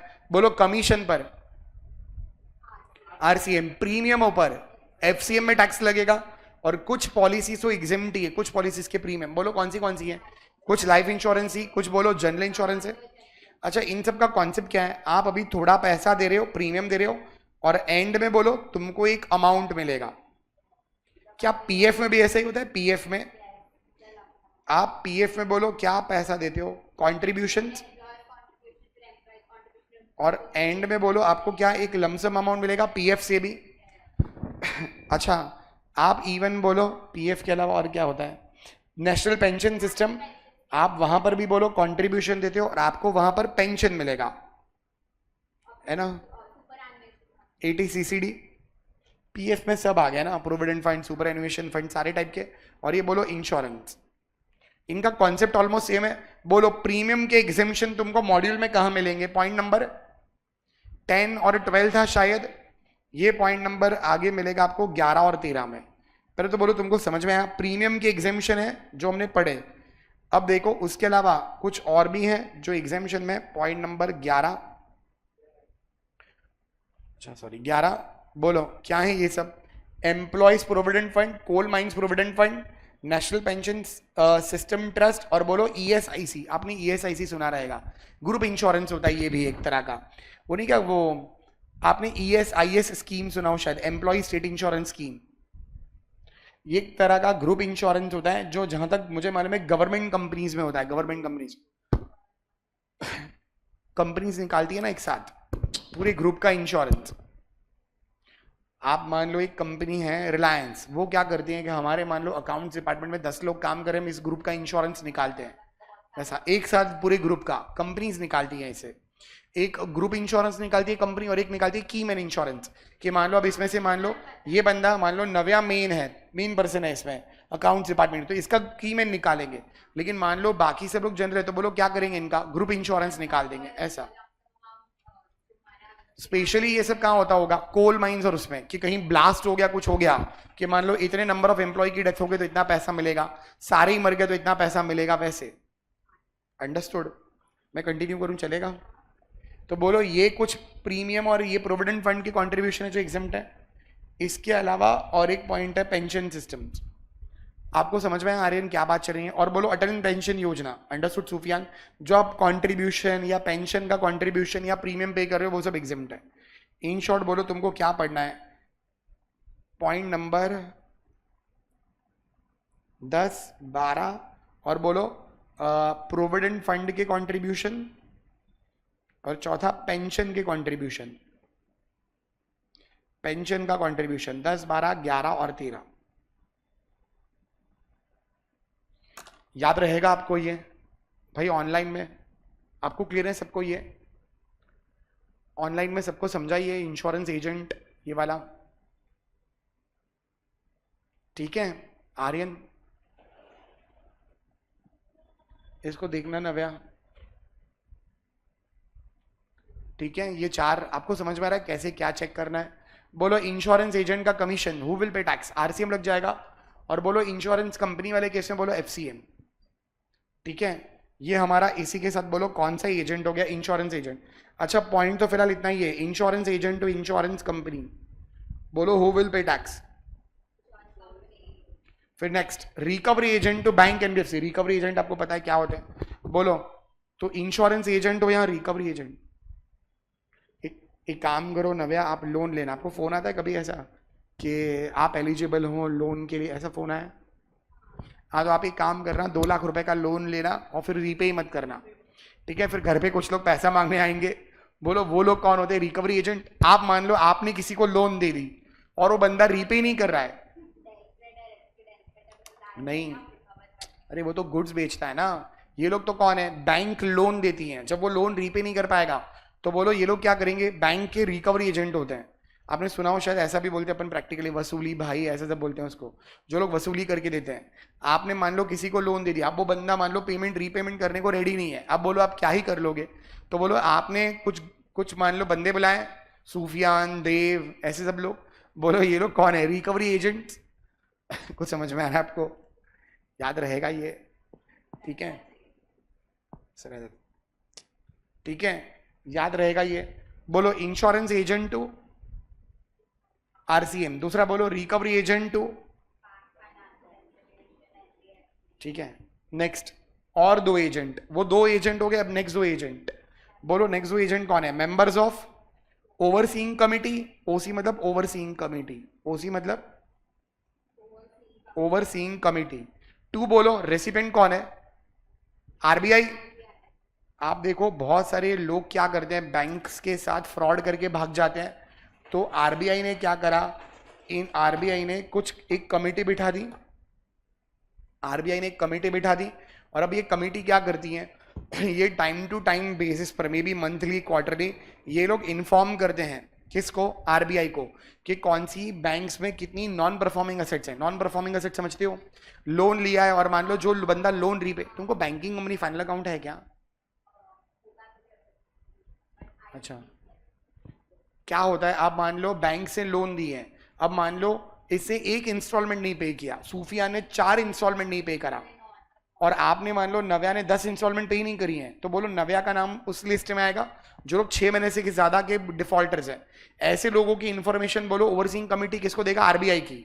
उसके अलावा देखो, इवन अगर मान लो बैंक ने किसी को लोन दी है, तो कोई ऐसी कंपनी को लोन दी है क्या, कि आप देखो जब वो अदानी का बहुत चलता था, मालूम है कि एसबीआई ने या किसने, एसबीआई ने लोन दी है ऐसी वैसी, अदानी पावर का, आई थिंक अदानी पावर का, मैंने चेक किया था उस टाइम पर, उसका करंट रेशियो 1:2 था, current ratio.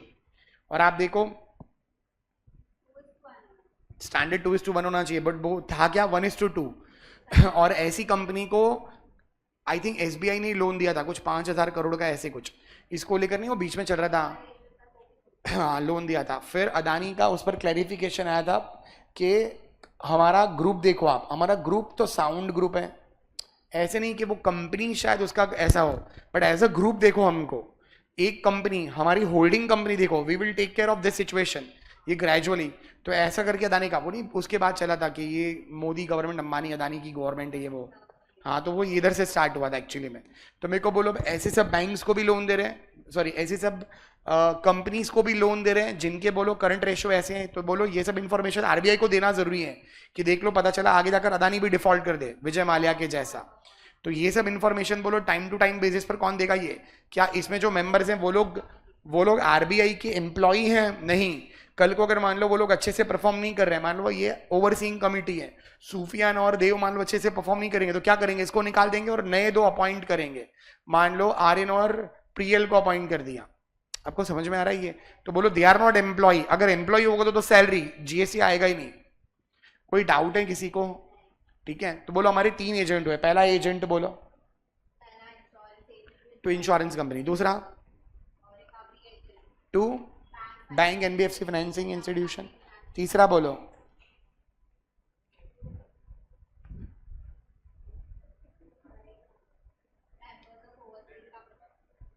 Members of overseeing committee to RBI, चौथा बोलो डायरेक्ट सेलिंग एजेंट इंडिविजुअल,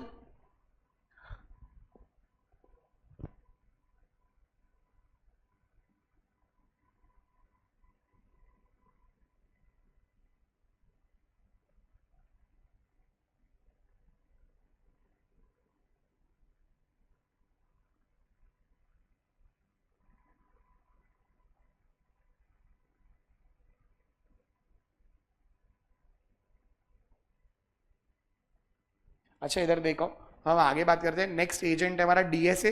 आपको कभी फोन आया ऐसा कि आपको लोन चाहिए, है ना? देखो बहुत बारी अपने को फोन आता है, आपको लोन चाहिए क्या, क्रेडिट कार्ड चाहिए क्या, आपको म्यूचुअल फंड खरीदना है क्या, ऐसे सब कॉल आते हैं। बोलो ये कॉल करने वाला बंदा कौन है? DSA, direct selling agent, DSA direct selling agent. और वो भी कैसा है आर्यन? इंडिविजुअल है। ये HUF firm company AOP BY रही तो एफसीएम, आरसीएम कब लगेगा?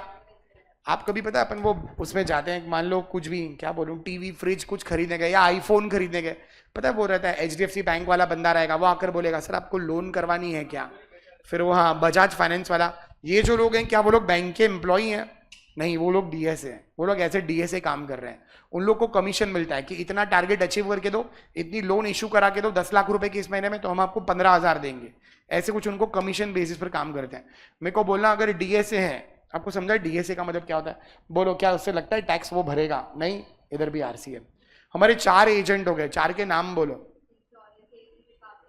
Insurance agent to insurance company, recovery agent to bank NBFC financial institution, फिर members of overseeing committee to, और आपको याद रहेगा ये, ठीक है? तो हमारे ये कुछ पॉइंट हुए। नेक्स्ट पढ़ना आप, नेक्स्ट एक एजेंट है। अच्छा पहले हम इस पर बात करते हैं, कौन है ये लोग? Business facilitator. ये बीएफ का फुल फॉर्म बोलो, बिजनेस फैसिलिटेटर, ठीक है? बीएफ का फुल फॉर्म बोलो।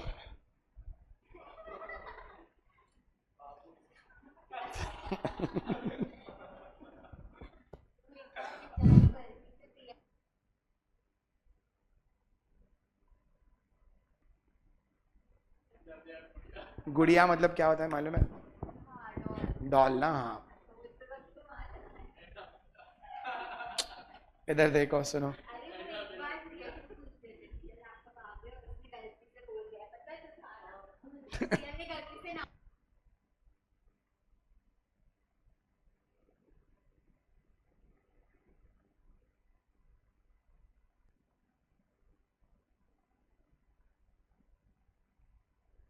अच्छा इधर देखो। अच्छा बिजनेस फैसिलिटेटर, बिजनेस कर, ये चला गया। Business facilitator, business correspondent. देखो बीएफबीसी क्या होता है, आपने वो ऐड देखी होगी, अमिताभ बच्चन की ऐड आती थी, पता है वो, कि आप अपना बैंक अकाउंट ओपन करना चाहोगे क्या? वो देखो ना, आप अभी भी देखो एचडीएफसी बैंक, आप किसी सारस्वत या कोई बैंक में जाओ, ऐसी कोऑपरेटिव बैंक में, वो आज भी वो फॉर्म भराते हैं, नेम पेरेंट्स सेम ये वो, फॉर्म भराएंगे और आपका बैंक अकाउंट ओपन होगा। लेकिन कुछ नेशनलाइज बैंक है, उसमें बोलो, उसमें तो बंदा घर पे आएगा, वो टैबलेट में आपका फोटो लेगा, डॉक्यूमेंट का फोटो लेगा और बोलेगा बस आपका अकाउंट खुल गया 5 मिनट में। देखा आपने? आप तो खुद भी खोल सकते हो, लेकिन आपने देखा रहेगा एक बंदा घर पे आता है, ऑनलाइन में भी आपको वेरिफिकेशन तो कराना पड़ता है, ऑनलाइन में हाँ कराना पड़ता है। अब उसमें भी वेरिफिकेशन में 2 ऑप्शन है, एक ऑप्शन है कि आप अपनी नियरेस्ट ब्रांच में जाकर वेरिफिकेशन कराओ, दूसरा आपका वो ऑनलाइन वो लाइव सेशन होगा, आपको एक टाइम पीरियड देना है, वो एचडीएफसी बैंक वाला वहां वाला बंदा आपको ये करेगा। तो ऐसे कुछ होता है। लेकिन बोलो जो भी है, पहले घर पे एक बंदा आता था बैंक अकाउंट ओपन करने, आप मेरे को बोलो अपन बहुत अमीर है, हमारा नेटवर्थ बोलो 5-10 हजार करोड़ है, अब आपको लगता है वो मेड को 25-50 हजार सैलरी देनी है, उसके लिए मैं बैंक में जाकर लाइन लगाऊं कैश विड्रॉल के लिए, कैश डिपॉजिट के लिए लाइन लगाएं, एटीएम में बोलो मर्सिडीज खरीद के अपने और एटीएम में विड्रॉ कराने गया था 25 साल, कोई करेगा ऐसा? नहीं। तो ऐसे लोगों के लिए बोलो बैंक में एक बंदा अपॉइंटेड रहता है, जिसको क्या बोलते हैं बीएफबीसी, या तो बिजनेस फैसिलिटेटर या तो बिजनेस करस्पॉन्डेंट है। कुछ समझ में आ रहा है? बैंक अकाउंट ओपन करना, बैंक में डिपॉजिट करना, बैंक से विड्रॉ करना, चेकबुक घर पे देकर जाएगा, ऐसे सब काम ये लोग करते हैं। They are not employ of the bank, understood? इनको ये सब काम करने के लिए बोलो क्या मिलता है? कमीशन। इन दोनों में एक ही फर्क है, इसमें से कोई एक बंदा कैश का ट्रांजेक्शन कर सकता है, कोई एक नहीं कर सकता, बस, बाकी कोई फर्क नहीं है। तुमको बीएफबीसी समझ में आया क्या होते हैं? अब मेरे को एक बात बोलना, मान लो हम लोग बिजनेस फैसिलिटेटर हैं, घाटकोपर से लेकर कल्याण तक के, आईसीआईसीआई बैंक के, हो सकता है ऐसा कुछ। अब मेरे को बोलो मुलुंड में कॉल आया कि मुलुंड में किसी का मान लो बैंक अकाउंट ओपन करना है, या मान लो मुलुंड में कहीं से मान लो चेकबुक उसके घर पे खाली ड्रॉप करके आना है, कोई अमीर आदमी है उसके घर पे या ऐसे कुछ, ठीक है? अब मेरे को बोलो at the same time Ghatkopar में से भी कॉल है, अब क्या मैं हर जगह जाऊं? नहीं, पॉसिबल नहीं है। तो बोलो मैंने क्या करा है, मैं एम्प्लॉय रखूंगा तो उसको फिक्स सैलरी देना पड़ेगा, तो मैंने क्या करा, हमने सूफियान, देव, इन लोगों को बोल रखा है, आर्यन, बोलो ये लोग हमारे नीचे काम कर रहे हैं फ्रीलांसिंग जैसा, ऑन अ कमीशन बेसिस, समझा? मेरे नीचे एजेंट है। अब बोलो इन्होंने आरसीएम कहां कहां लिख रखा है, बोलो agent to BF, BF to bank, फिर बोलो agent to BC, BC to bank, बोलो एजेंट टू बीएफ, एफसीएम, कौन टैक्स पे करेगा? BF to bank, agent to BC, business correspondent, BC to bank, याद रहेगा ये, ठीक है? अब ये पता नहीं ऐसा इलॉजिकल क्यों बना दिया है कि कहीं आरसीएम डाल दिया कहीं एफसीएम, या तो वो लोग भूल गए रहेंगे, ठीक है, इधर मेरे को बोला एजेंट, हाँ सच में ऐसा होता है बहुत बारी। जहां तक मुझे याद है नेशनल पार्क की टिकट पर अब जीएसटी नहीं है, पहले लिखा ही नहीं था। और मैंने 2019 में पहली बारी जब जीएसटी पढ़ा था, मुझे बहुत बच्चे कहते कि सर एग्जेम्पशन में तो लिखा है, लिखा ही नहीं है, और आपने तो बोला था एग्जेम्पशन में नहीं है तो फिर तो टैक्स आएगा। लेकिन प्रैक्टिकली देखो टैक्स लगा ही नहीं है नेशनल पार्क की टिकट पर, वो बहुत बाद में एग्जेम्पशन दिया था। बट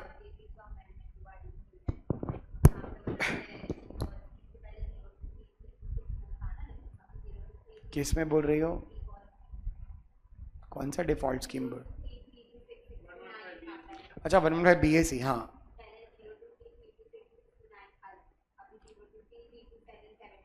हम्म,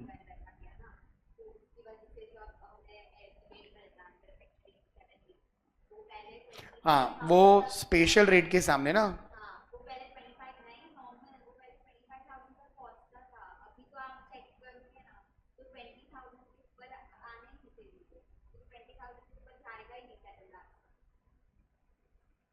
अच्छा वो, हाँ समझा आप क्या बोल रही हो। मेरे को एक बात बोलो, आपकी विनिंग इनकम है 5 लाख रुपए, आपकी और कोई इनकम ही नहीं है, आपकी और कोई इनकम नहीं है। आप क्या करती हो, मान लो नव्या क्या करती है, यहाँ से रोज जाते जाते लॉटरी खरीदती है और चली जाती है। और मान लो किसी दिन बोलो किस्मत साथ दे गई, 5 लाख रुपए जीत गई नव्या। अब बोलो इसकी और कोई इनकम नहीं है, बोलो इनकम टैक्स 30% कितना आएगा? स्लैब माइनस होगा क्या? नहीं होगा, है ना। खाली वो कैपिटल गेन्स के सामने होता है इनकम टैक्स। आगे बोलो।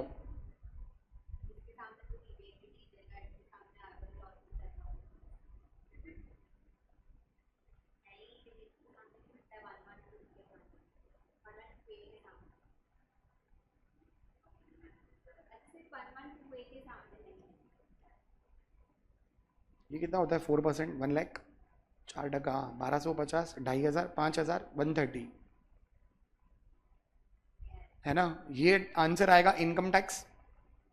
और माइनस बोलो इसका टीडीएस कट गया रहेगा अंडर सेक्शन 194 बी, बीबी, वो सब सेक्शन बीबीजे। तो 30% ही काटा रहेगा, मतलब 1.5 लाख काटा रहेगा, वो तो फ्लैट रेसिडेंट के लिए। इसका रिफंड बनेगा 20,000 का, है ना। लेकिन बोलो रीबेट मिलेगी आपको, यस, तो बोलो पूरा 25,000 का रीबेट मिला है।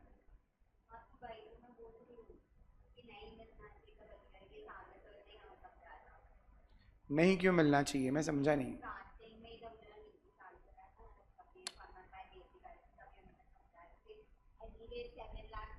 मेरी बात सुनो, वो खाली जनरल इनकम के सामने नहीं हो सकता, बाकी स्पेशल के सामने हो सकता है, एक्सेप्ट।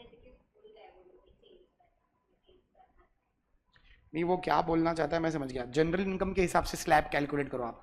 3 4 कितना हुआ 7, तो ये कितना परसेंटेज है 0, और ये 5, तो ये कितना होता है 20। हाँ तो ये रिबेट 20 होना चाहिए, बट उन लोगों ने नहीं करा। मे बी वो लोग रिलैक्सेशन देना चाहते हैं ऐसी इनकम के सामने। वो उन दिनों, अब समझे मैं क्या बोलना चाहता हूँ, उन दिनों एक्चुअली सब लोग यही कह रहे थे, वो पूरा ट्रेंडिंग हो गया था कि गवर्नमेंट भूल गई, गवर्नमेंट भूल गई। ऐसा नहीं है, हो सकता है शायद वो लोग इंटेंशनली, वो लोग ये, भाई फाइनेंस मिनिस्टर है उसकी एक कमेटी बैठी है, वो अकेली थोड़ी ये बजट बनाने बैठी है। तो इतनी बड़ी कमेटी बैठी है, तो आप सोचो ना, हो सकता है कि वो कमेटी को अच्छे से पता था, और हो सकता है कि उन लोग रिलैक्सेशन देना चाहते थे। ये मैं क्या कॉन्टेक्स्ट में बोल रहा हूँ, आप क्या कॉन्टेक्स्ट में बोल रही हो? आपको समझा इस कॉन्टेक्स्ट में मैं क्या बोल रहा हूँ? सुन रही हो आप? आपको समझा ये कॉन्टेक्स्ट में? आप सोचो ना, हो सकता है रिलैक्सेशन देना चाहे। हाँ मुझे लगा आप ये बोल रहे हो, क्या स्पेशल इनकम के सामने रिबेट मिलती है? ठीक है, आपका एग्जाम कौन सा है, 25 ना? हाँ मतलब 25 26 वाला ना। तो आपका फाइनेंस एक्ट एप्लीकेबल है 2025 में, एग्जाम है आपकी 24 वाला। ठीक है, और इनको स्पेशल इनकम के सामने भी रिबेट मिलती है, और जनरल इनकम के सामने भी रिबेट मिलती है। लेकिन हाँ 112 इज एन एक्सेप्शन, लेकिन फाइनेंस एक्ट 2025 मतलब जो अगले साल आएंगे, इसके सामने नहीं मिलेगा, इसके सामने मिलेगा। तो ये जो विनिंग वाला एग्जाम्पल है वो इरेलीवेंट हो जाएगा। फिर उस कॉन्टेक्स्ट में आप शायद ये बोलो, लेकिन वहाँ तो स्लैब भी चेंज है, स्लैब भी चेंज है। ठीक है, तो आगे देखते हैं वो लोग शायद करें, बट अब तो क्या बजट आ गया, क्या ही करेंगे। फाइनेंस एक्ट बन गया है 2025 ना, पास भी तो हो गया, मई में ही पास हो जाता है ये तो।